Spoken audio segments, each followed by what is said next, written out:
Aquí estamos ya en el café de Diario 55, cerrando la semana. Hoy viernes estaremos conversando con alguien que es ya prácticamente de esta casa, hombre, Domingo de la Cruz, sí. Movimiento Verde. Bien, jóvenes. Siempre verde. Así es, buenos días y gratitud reiterada. Para que, si usted quiere, se la puede retirar porque estamos a distancia. Ay, cómo no. Ah, tú estás bien. Sí, hombre. Decía que debemos reiterar la gratitud por darnos la oportunidad de conectarnos con la teleaudiencia y dar a conocer algunas de las expectativas y decisiones de Marcha Verde de frente al presente año, fundamentalmente el próximo primer semestre del año. Pero a los amigos y amigas televidentes, buenos días y gracias por darnos la oportunidad de poder conversar a través de ustedes. Y diría que para comenzar arrancando así medio violento, ¿no? ¿Verdad? Hace unos días Marcha Verde realizó un encuentro nacional que llamamos Coordinación Nacional de Marcha Verde, donde están los representantes, asisten los representantes de las diferentes comunidades verdes que tenemos en los municipios. Y en este importante evento se estuvo analizando a detenimiento la situación actual, las gestiones, digámoslo así, gubernativas que se están desarrollando, así como las perspectivas que plantea de manera más inmediata el escenario político, social y económico y sanitario del país. Y en ese orden de ideas concluimos que se hace imperativo una mayor vigilia a la gestión, independientemente de que compartimos y ya hemos hecho público algunos respaldos a decisiones adoptadas por el gobierno.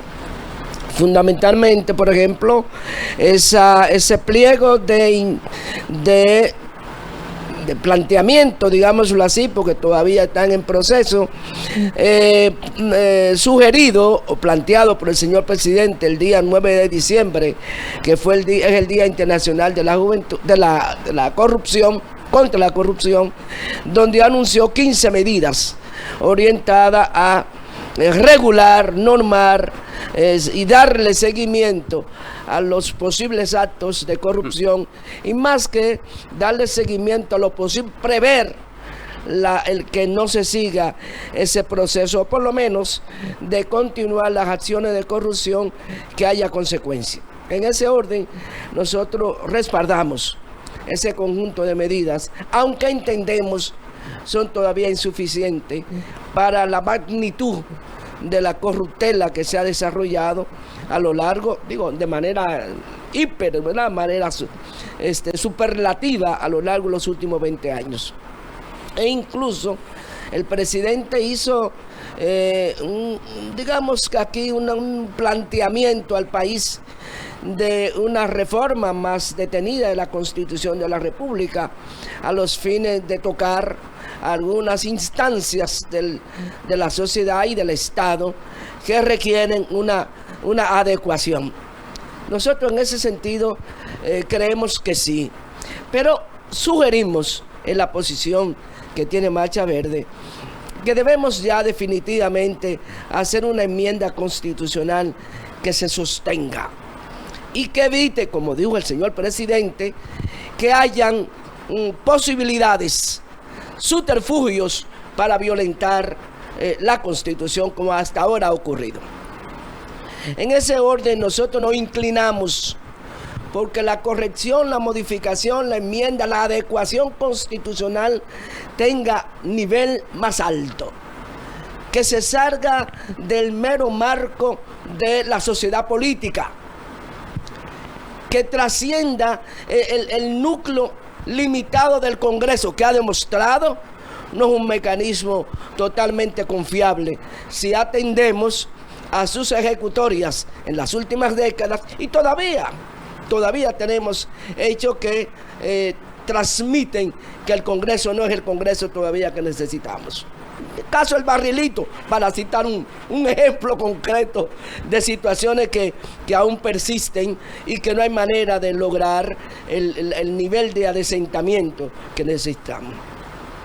Por eso, Marcha Verde está estudiando ya la presentación de la propuesta de una constituyente. ¿Qué significa una constituyente? Que haya un proceso horizontal de participación de la sociedad en la estructuración. No lo incluye. ¿Perdón? ¿Está en la Constitución? No, lo que está el referéndum. Ah, el referéndum.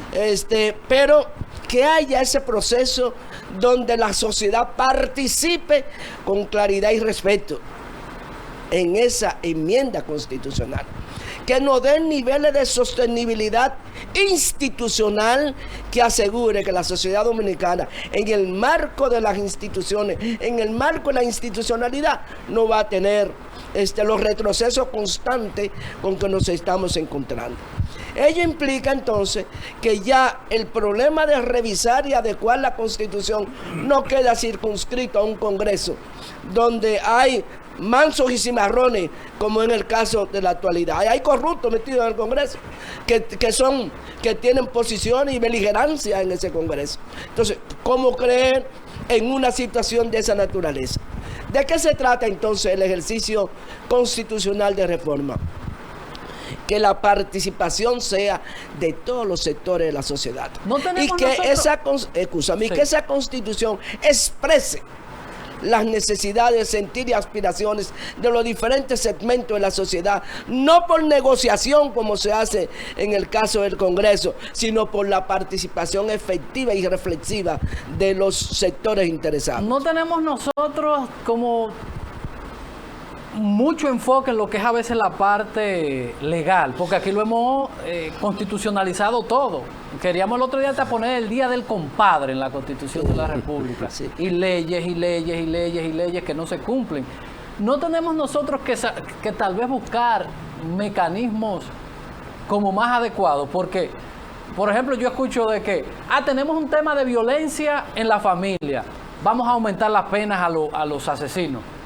Sí, pero que hay de trasfondo, hay un tema social que tú no estás viendo, nada más estamos viendo a la coacción.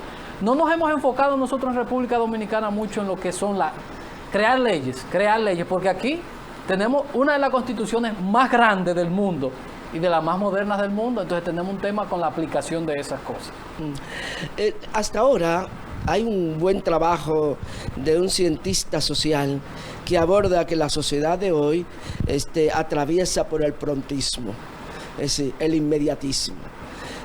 Nosotros no escapamos de eso.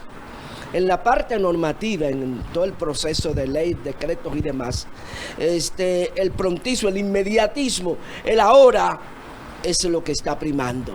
Y eso provoca que no haya la debida profundidad previo a la adoptación de una decisión. Y en consecuencia se está errando de manera constante. Por ejemplo, una de las fallas de este gobierno... ¿Perdón? Mucha improvisación. Claro, una de las fallas que se está verificando ahora en el gobierno es la constante, el echar para atrás decisiones adoptadas. ¿Por qué? Bueno, porque no hay ese proceso de madurez para la adopción de una decisión. Entonces, en el caso de esa Constitución, con la participación de todos los sectores, donde se expresen y ella expresa el sentir de los diferentes sectores que conforman la sociedad, hablamos entonces de una Constitución de mayor nivel de sostenibilidad. Pero aún más, hablamos entonces de una Constitución que esté en capacidad de proyectar la sociedad dominicana en los niveles de institucionalidad que demandan los tiempos de hoy. Pero aún más, hablamos entonces de la posibilidad real de que esa Constitución, como tú señalas, no solamente focalice los elementos jurídicos y políticos, que es donde a veces se concentran los mayores esfuerzos, sino que veamos la multiplicidad de elementos que constituyen la sociedad dominicana y los intereses que hay envueltos. Obviamente hablamos entonces de un proceso horizontal, popular, abierto, que dicho sea de paso, Leonel hizo un ejercicio de revisión y aporte constitucional para la modificación de la Constitución del 2010, recordemos eso, sí. Un ejercicio que todos abrigábamos esperanza de que realmente se iba a llegar a terreno fértil. Y Leonel, como una de sus tantas cosas, al final nos traicionó a todos los que estuvimos involucrados en ese proceso. Hizo la constitución que él le dio la gana. Incluso buscó especialistas constitucionales de otros países, con algunos especialistas que respetó porque otros no los respetó en el país, y ajustó la constitución a intereses. Y eso mermó, limitó lo que pudo haber sido un gran ejercicio. Que nos dejó, que dentro de todo eso que usted dice, nos dejó muchas cosas importantes. Tribunal Constitucional, Tribunal pero Superior Administrativo, pero las altas cortes. Pero obsérvese que la manera como se estructuró había un maco debajo. Y por eso hablamos de estas grandes cortes o las altas cortes que hoy deben ser reformuladas. Que muchas veces se buscan resultados, beneficios políticos, no generales. Y empresariales. Sí, porque mira uno de los temas, antes que intervenga Edison. La publicidad. Bueno, tenemos que a publicidad. Por ejemplo, aquí debiera tomarse mucho más en cuenta esa sociedad que ha estado vigilante, pendiente de lo que ocurre en el Estado con nuestro dinero. Tenemos un gabinete de salud, todo conformado por ministros, por dirigentes de instituciones públicas que son gente identificada con el partido y el gobierno. Ahí no tenemos científicos de universidades, de sectores que deben ser importantes a la hora de aportar para buscar soluciones. Y hemos visto que se han tomado medidas, las cuales son, como decía, improvisadas. ¿Y los resultados dónde están? Hemos tenido que volver hacia atrás. No hemos estado dando pasos de avance en cuanto al control de esta situación que estamos viviendo, Domingo. Así es. Cuando el Estado se maneja al margen de la sociedad y se circunscribe a los intereses del núcleo central que gestiona el Estado, las posibilidades de errores son millonarias, porque todo está orientado a favorecer determinados núcleos de intereses, que es lo que ha venido ocurriendo en la sociedad dominicana. Cuando usted va a decidir, usted tiene que bajar al terreno, porque desde una oficina o desde mi perspectiva, porque si Domingo vive en un entorno, Domingo eso tiene que ver hasta con la formación, va a ver la cosa desde un punto de vista, desde su perspectiva. ¿Qué le toca a Domingo? Bajar allá y ver cómo son las cosas. Por ejemplo, yo digo toque de queda y distanciamiento, eso nada más es para entrar a los negocios, porque en los barrios no hay nada de eso. La gente juega dominó sin mascarilla, sin distanciamiento, los muchachos juegan pelota. Es decir que no ha habido una visión porque no se ha bajado allá. En oficinas se ha estado creando cosas. Si bajaran y vieran la realidad, yo creo que podían estructurar cosas mejores. Tenemos que ir a la publicidad para que hablemos un poquito de lo sucedido en Estados Unidos. Magnífico. Y el asalto del Capitolio. ¿Cómo no?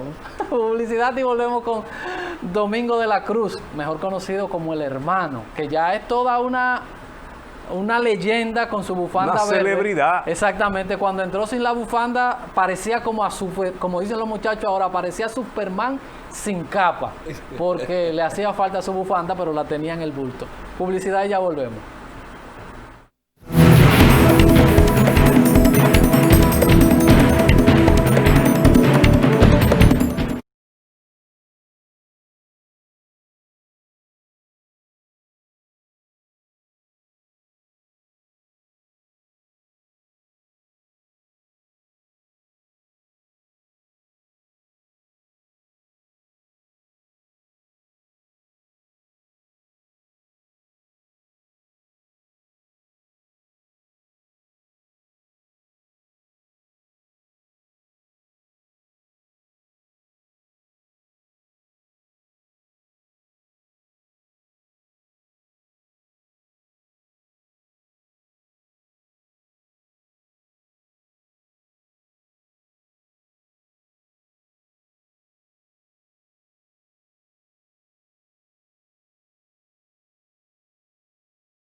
Domingo de la Cruz continúa con nosotros en este café de Diario 55. Somos el canal de todo, Super TV, del movimiento verde, Marcha Verde, así es. Marcha Verde. Marcha Verde. A pesar de que han intentado arrebatarnos el verde, sigue Marcha Verde. Pero el verde Mira, debe ser de hasta nuestro todos. director de cámara tiene una tapaboca. Verde. Sí, fue y se lo puso para estar y nuestro director general vino con una camisa verde en apoyo. Es un color esperanzador, debe ser de todos. Claro, claro, el verdor es esperanza, Claro. El verdor es transparencia, el verdor es naturaleza, es futuro, es vida.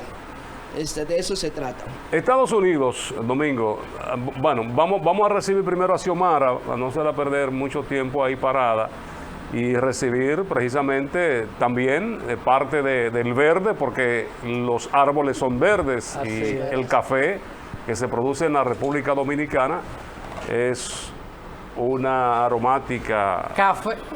Café Santo Domingo, sabor que empieza en el aroma. Café Santo Domingo, lo mejor de lo nuestro. Decía Decíamos, Frank, el tema de Estados Unidos, que es bueno que toquemos este tema desde otra perspectiva, donde un presidente ha roto todos los esquemas protocolares, no hay esa diplomacia, es un hombre el cual es muy espontáneo, sin importar consecuencias, y esto hemos estado viendo en Estados Unidos, donde se ha irrumpido, el país donde se dice es el referente en cuanto a la democracia se refiere. Ha sido todo una frustración para todos aquellos que tenemos como país modélico los Estados Unidos, con este asalto al Capitolio, donde ahí se debaten las leyes, donde están los representantes del pueblo. Sin embargo, esta turba, apoyada por el presidente, aupada, arengada por el mismo presidente de Estados Unidos, pues penetra y hace desórdenes y todo lo que uno nunca se imaginó podría ocurrir en los Estados Unidos. ¿Qué lectura tú le das a todo esto? ¿Qué podría suceder en Estados Unidos después de todo esto, hermano? La consideración que voy a emitir es Domingo de la Cruz, porque Marcha Verde no ha discutido este asunto, ¿no, verdad? En esto no cabe dudas de que la sociedad dominicana, la sociedad estadounidense atraviesa por un momento relativamente difícil, que hace recordar los agudos momentos de los procesos de independencia y la lucha que condujo a una guerra civil durante un largo tiempo, con grandes estragos, tanto en los recursos como en seres humanos. Y en aquel entonces se hablaba de que eran dos sectores, uno que pregonaba, defendía mantener el sistema esclavista y las condiciones feudales de la sociedad norteamericana, y otro que decía que había que dar el salto y había que ajustar la sociedad estadounidense a la nueva sociedad que había emergido, la sociedad capitalista. Y en consecuencia no tenía sentido mantener el sistema esclavista, sino pasar a otro estado de sociedad. Eso generó una guerra que todos conocemos en los Estados Unidos. Ahora, no es una guerra bélica la que tenemos, todavía no es un enfrentamiento bélico, pero es tan ácido como si fuera un enfrentamiento bélico. Digo esto porque en este momento Trump ha sacado a la luz una contradicción que venía desarrollándose con fuerza a lo largo de las últimas décadas en los Estados Unidos, en el orden de que las corporaciones, que son las estructuras económicas, sociales, empresariales, que dirigen el Estado estadounidense, los Estados Unidos, están bien claramente divididas alrededor de sus intereses. Y hoy, diferente a lo de ayer, ya no son 4 o 5 corporaciones en el área armamentista, en el área energética, automotriz y demás, sino son empolios gigantescos, incluso con la modalidad de que ya ni siquiera se habla del monopolio, sino del oligopolio. que la concentración cada vez en menos manos del gran poder económico y la gran producción, tanto industrial como comercial, y obviamente el sector financiero. ¿Usted mencionó la farmacéutica ahí? ¿Perdón? ¿Usted mencionó la farmacéutica por casualidad? Claro, eso forma parte de ese proceso. Entonces, todo eso implica que se ha agudizado la diferencia entre los sectores corporativos por el control de la sociedad norteamericana, que es el control del mundo. Y aquí tenemos, por ejemplo, el sector farmacéutico, ese sector que es todo el poder del mundo y que incluso fue el que indujo a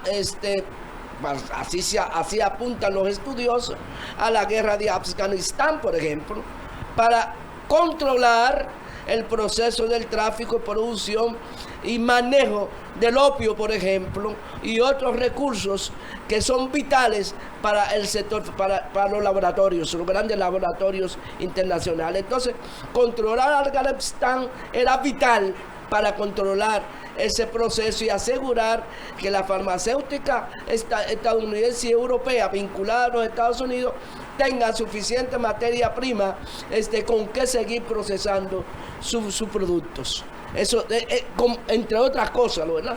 Entonces, ¿hasta dónde esas corporaciones son responsables de los grandes conflictos que hay en la humanidad y obviamente los grandes empobrecimientos que hoy se perciben a todos los niveles? En el caso de la situación actual, obviamente, Trump y la fuerza que él representa son un sector que no tiene los niveles de beligerancia, de control, de incidencia en las grandes riquezas que se están generando hoy. Y por eso aparece la rebelión. Y por eso aparece un Trump que violenta no solamente el protocolo, sino violenta la institucionalidad de ese país. Violenta la imagen o la marca país como la máxima expresión de la democracia, el orden y la riqueza y la equidad. Y evidencia aún más con su denuncia y planteo, digámoslo así, los niveles de corrupción existentes, hasta dónde los niveles mafiosos tienen incidencia y control en el Estado estadounidense. Esa denuncia la hace Trump desde el poder, la hace desde la condición de presidente y desarrolla toda una campaña evidenciando que los medios de comunicación son intereses corporativos que giran alrededor de otros intereses corporativos, porque hay toda una cadena de intereses corporativos que se da. Obviamente no menciona que él también pertenece a una de esas cadenas, ¿verdad?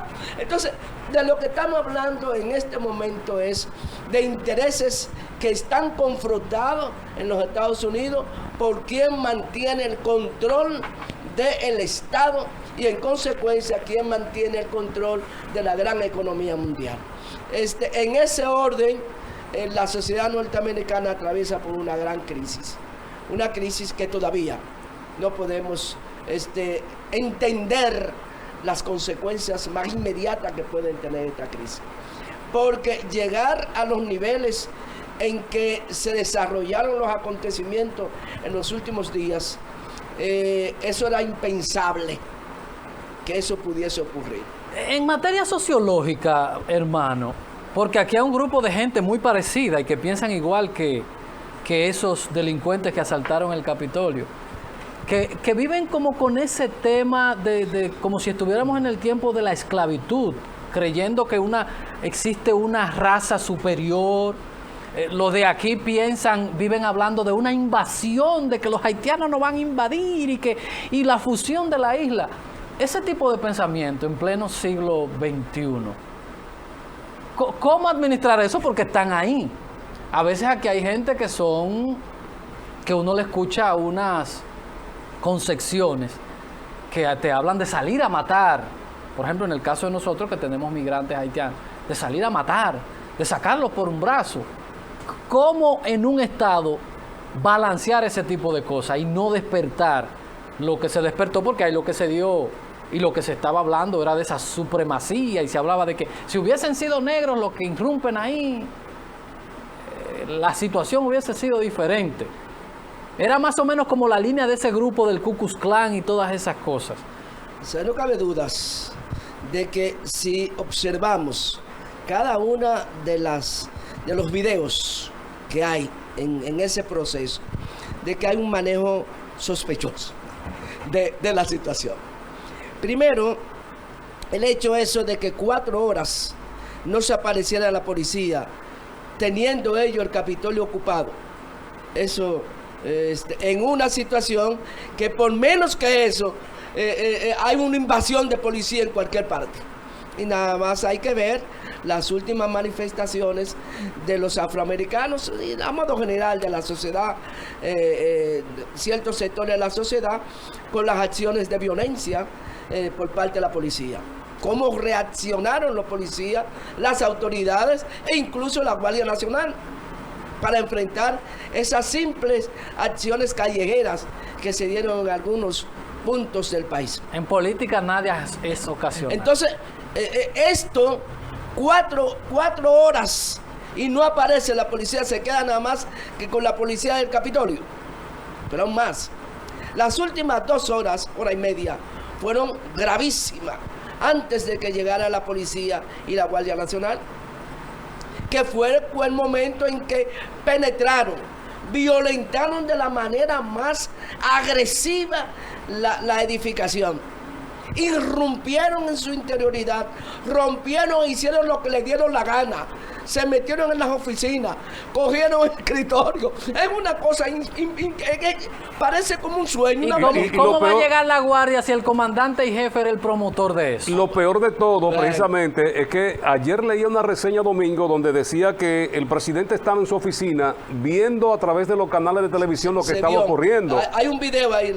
Que solamente le faltó la palomita de maíz para... ¿verdad? Y, hay un video en las redes donde él aparece con un grupo de su gente y su mujer viendo en varias pantallas todo lo que estaba ocurriendo en el palacio. Y por eso se cuestiona mucho sobre la salud mental del presidente de la República de Estados Unidos. Sí, es posible. Yo no descarto que obviamente él no anda bien.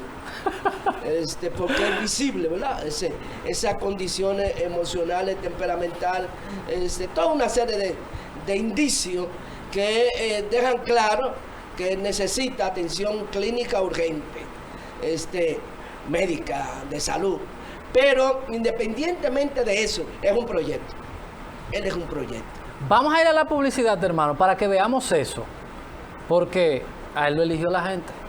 Y en todas partes del mundo hemos visto como estos outsiders, estos inventos. Y yo ponía ayer el ejemplo de algo que viví así en carne propia en el PRD, cuando habiendo en una convención una mujer de la estatura de Miguel Vargas Maldonado, los PRDistas prefieren a Miguel Vargas Maldonado en vez de Milagros Ortiz Bosch.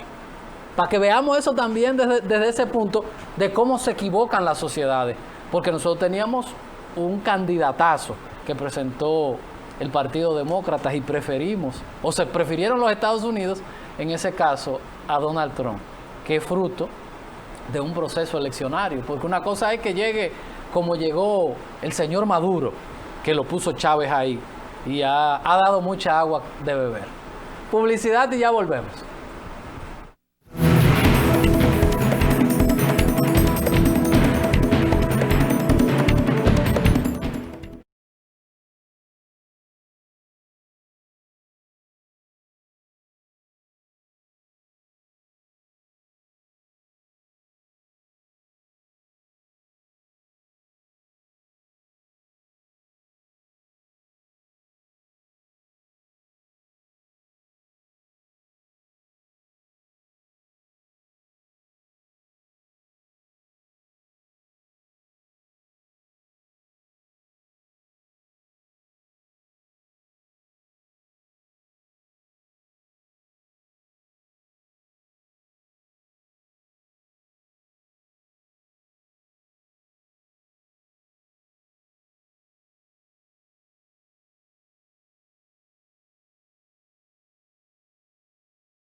Ah, caramba, Domingo de la Cruz, aquí está con nosotros el hermano.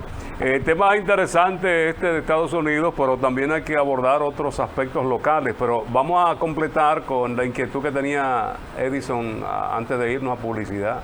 El aspecto social de que existen grupos, por ejemplo en Estados Unidos todavía queda ese grupo de supremacía, los grupos como los Ku Klux Klan, que promueven como la calidad superior o la superioridad del hombre blanco. En República Dominicana un grupo de gente también que se definen supuestamente patriotas porque ellos entienden que fomentar el odio y la división entre los pueblos, eso es ser patriota. Sí, en el caso de la sociedad norteamericana, recordemos, revisando su historia, de que eso viene desde la 13 colonia. Viene ese problema de asumirse. Por ejemplo, los ingleses se asumieron permanentemente por encima, no solamente de los primitivos, de los originarios, los indios, ¿verdad? De la población de ese país, sino incluso las otras inmigraciones que se acercaban, holandeses, italianos, etcétera. Ellos se colocaron por encima de esos otros grupos étnicos, ¿verdad?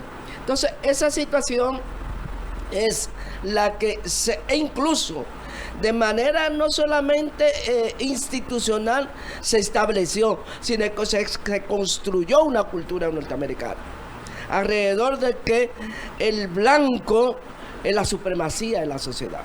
El blanco, pero el blanco anglosajón, el blanco orientado a Inglaterra y toda su periferia, no necesariamente todos los blancos europeos. Entonces, en esa perspectiva, la sociedad norteamericana ha vivido permanentemente la exclusión, no solamente cultural, sino étnica. La exclusión que se expresa a su vez en una exclusión económica social, porque resulta que son ellos, los colonizadores, los que tienen el control de la riqueza, los que se apropiaron de la riqueza natural de los pueblos que ocupaban esos territorios, como sucedió aquí. Y ellos robándole los bienes que le correspondían a los primitivos, se establecieron sobre la base del poder militar que poseían, impusieron el sistema que le dio la gana y establecieron entonces una pirámide social donde la cúpula, la cima de esa pirámide son ellos y la base de esa pirámide la esclavitud y en este caso los aborígenes. En ese orden de ideas todavía la sociedad norteamericana gira alrededor de esa cultura.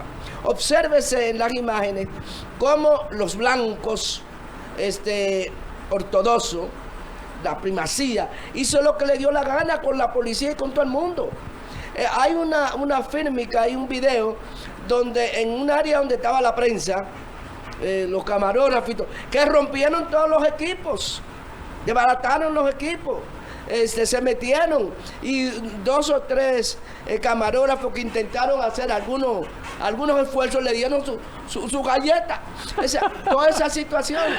Entonces, todo eso ocurre en una sociedad donde ese segmento de la sociedad es privilegiado, es intocable, porque es el que determina qué hacer. En el caso específico, eso traducido en República Dominicana, tenemos una situación relativamente parecida. El problema del problema dominico-haitiano está muy vinculado en términos históricos a los problemas económicos sociales de República Dominicana. Y lo que es más delicado, es un instrumento o un recurso que utilizan determinados sectores para manipulación política, para mayor control económico, porque la inmigración haitiana es cuestionada cuando lo vemos a los haitianos caminando en la calle, pero cuando lo vemos en el campo agrícola, por ejemplo, o lo vemos en el área de la construcción o en cualquier otro tipo de actividad que ya a los dominicanos no les interesa realizar en términos económicos, fuerza de trabajo, entonces ahí son buenos. O sea, todo es un proceso de uso de esa situación migratoria para favorecer determinados intereses. Obviamente, en el caso de la historia dominicana, lo que requiere una mayor transparencia en el debate cultural de esa situación. Para pasar en la parte final a Marcha Verde, recuerdo siempre que hay un comunicador de Santiago, bueno, el comunicador de Santiago que ahora está en Santo Domingo, que el discurso de él era muy anti-haitiano, un amigo nuestro, y él tenía una villa en Jarabacoa, y la villa, allá en la villa de Jarabacoa, tenía 3 haitianos, y tenía un discurso en los medios anti-haitianos, y un día voy a su casa, y allá la señora que cocina es haitiana, el jardinero es haitiano, el portero es haitiano. De hecho, cuando toqué el intercom, me habla esa voz haitiana y yo le digo a él que dejara el relajo. Porque un anti-haitiano, cuando le digo, dile que se dice Meléndez y me abre el nacional haitiano, yo me quedé sorprendido porque pensaba que era una broma de parte de él. Porque hay muchas cosas que son discursos. Hermano, parte final, Marcha Verde, ¿qué vamos a ver en este 2021? Bien, dentro de las cosas que hemos establecido es un mayor acercamiento de Marcha Verde con los diferentes sectores de la sociedad que están en lucha.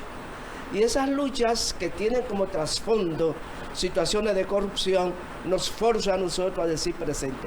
No a nivel protagónico, sino de acompañamiento. Por ejemplo, lo que está sucediendo en el sector minero es elemento de preocupación profunda para Marcha Verde. La actitud que cada vez más agresiva por el deterioro de los recursos naturales y más aún el saqueo de los recursos naturales dominicanos es un problema que para Marcha Verde es preocupante. Lo mismo ocurre como parte de esto, lo que se anuncia de alguna manera, y todo lo que se anuncia detrás viene la acción, que es el problema por ejemplo, la privatización del agua, o el problema que tiene la Barri en Monteplata, o lo que tienen otros sectores, en el caso por ejemplo de La Vega, que viene luchando desde hace un tiempo por la protección de sus recursos, y ahí la gente de Danilo y compañía hacen lo que le da la gana. En fin, todo eso implica que es necesario que veamos seriamente el problema de los recursos naturales, el problema ecológico, el problema del medio ambiente, como elemento que hay que frenar la explotación indiscriminada, abusiva y corrupta que se desarrolla en este momento en ese sector. Por tanto, requiere un adesentamiento, y en ese orden de ideas nosotros vamos a participar activamente apoyando esas luchas. Lo mismo ocurre con el caso de la lucha de las mujeres. Nosotros entendemos que tiene pertinencia muchas de las demandas de la mujer dominicana. En especial, el asunto del caso del aborto, por ejemplo, nosotros adoptamos la posición de respaldar las 3 causales. Que entonces le voy a decir para que no lo planteen, porque creo que quienes defendemos eso, le hacemos daño cuando hablamos de aborto, porque aquí no estamos hablando de aborto, estamos hablando de derecho. Del derecho de una mujer que pasa por un proceso, como lo tiene cualquiera que tenga una situación, todo el mundo tiene derecho a ser defendido, ¿verdad que sí? Una mujer pasa por un proceso y tiene el derecho de decidir si continúa o interrumpe. Entonces, si decimos aborto, estamos cayéndole en la trampa de los fanáticos religiosos que quieren llevar un tema que es médico. Entonces, es un asunto de derecho lo que defendemos, el derecho que tiene la mujer en 3 momentos específicos a decidir. Acepto la corrección, ciertamente es así. Y porque, como tú planteas, verlo como la totalidad del fenómeno dispara la alarma. Claro. Cuando mencionamos la palabra aborto, con lo que yo no estoy de acuerdo, eso dispara las alarmas y daña la lucha. Claro. El otro elemento, y como eso hay otras reivindicaciones que sustentan las mujeres, que tienen toda la valía, porque es una deuda social que hay en ese aspecto. De igual manera, creemos que es imprescindible atencionar el problema de la justicia. tenemos preocupación porque, si bien es cierto, ha habido algunas acciones que la hemos respaldado públicamente, incluso nos reunimos tanto con la Procuraduría como con compras y contratación, y tenemos para estos días la reunión con Milagros, y volvemos a reunirnos en los próximos días con la Procuraduría. Si bien es cierto, ha habido algunos avances relativos, todavía sentimos lentitud en los procesos, sin desconocer que se requiere sustentación de cada expediente, sin reconocer eso. Por eso nos agradó el hecho de que en la rueda de prensa de ayer, tanto la Procuraduría como Compras y Contratación y la misma Milagros anunciaron ampliar la cobertura de investigación, de seguimiento a todo el proceso de la posibilidad de corrupción en diferentes instancias del Estado. La creación de mecanismos que hagan posible el asunto de acelerar el seguimiento a las acciones, incluso establecer de alguna manera la veeduría, que es la participación de la sociedad en el problema de la vigilia, con instancias de seguimiento desde compras y contrataciones y otros establecimientos. Eso un paso positivo en la perspectiva de la prevención. Lo mismo ocurre con las decisiones que se han adoptado en el orden de legislar ya en manera concreta para establecer los mecanismos no solamente de control, sino de consecuencia frente a las acciones de corrupción.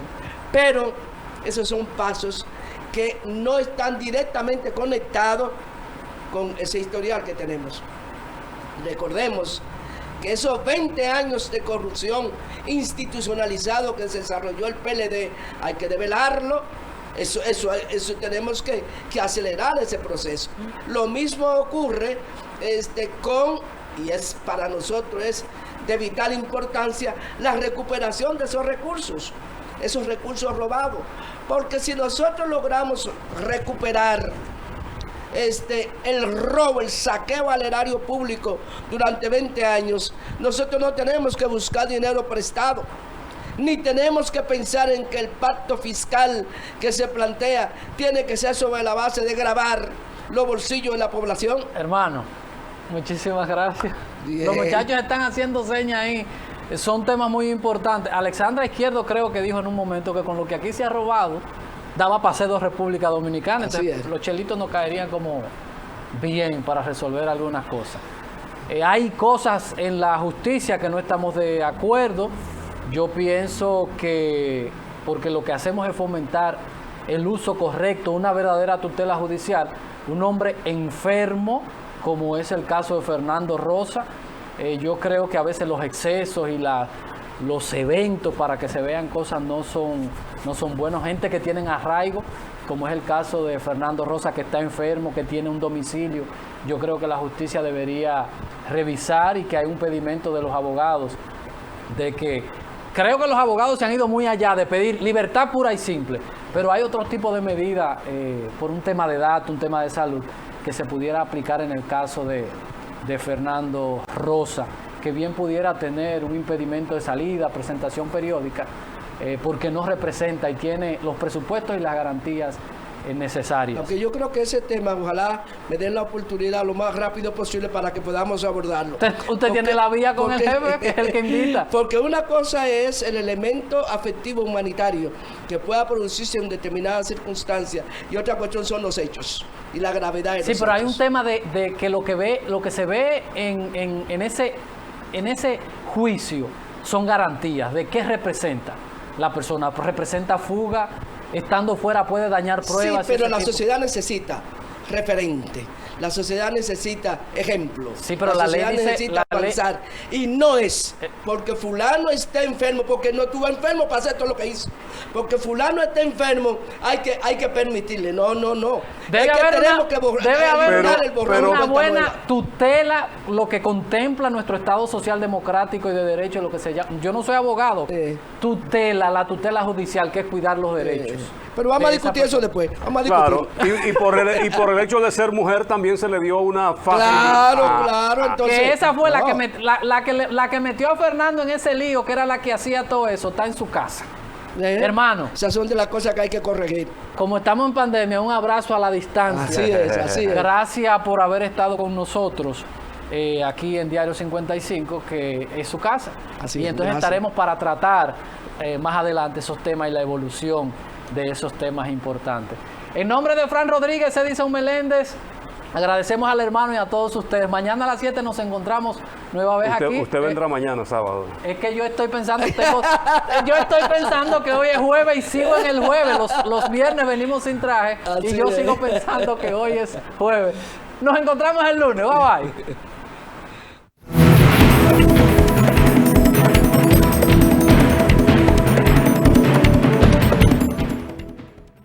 Somos tu imagen, somos tu voz. Canal 55. Tu televisión.